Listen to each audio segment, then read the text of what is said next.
שלום, אנחנו בטיפוס של הגלבוע. זה נציגות ממשפחת עוז.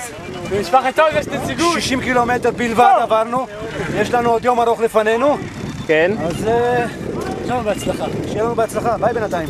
ביי בינתיים, עוד מעט נחזור לקובי. אתה המצלמה שלי ואתה מצלם אותה?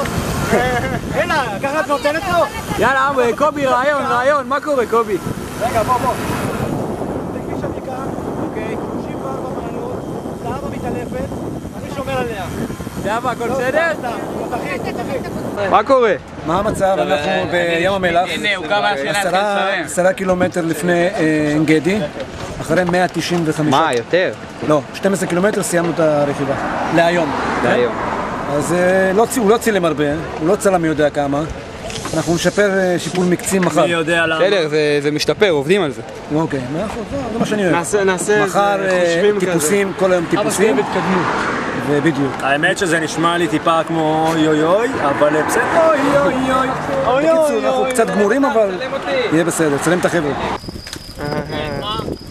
שלום. נו, איך הולך בינתיים? בינתיים הולך לא רע, כואב התחת. חבל על הזמן. אנחנו באזור בתי המלון הגענו. ומפה... ממשיכים הלאה. לטיפוסים. נתחיל לטפס.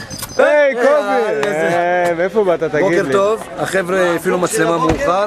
אנחנו עכשיו במצפה רמון, לקראת הירידות של מצפה רמון כלפי מטה, ירידה רצחנית. עמוס, תצלם לי את עמוס בבקשה.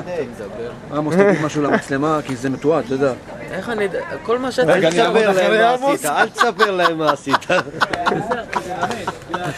ונקווה שכולם יגיעו למטה בשלום, ונתראה למטה. ותצלם הרבה היום. מקווה, כולם יגיעו בשלום.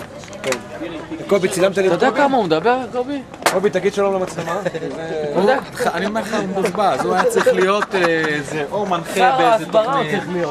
אוהב אתכם.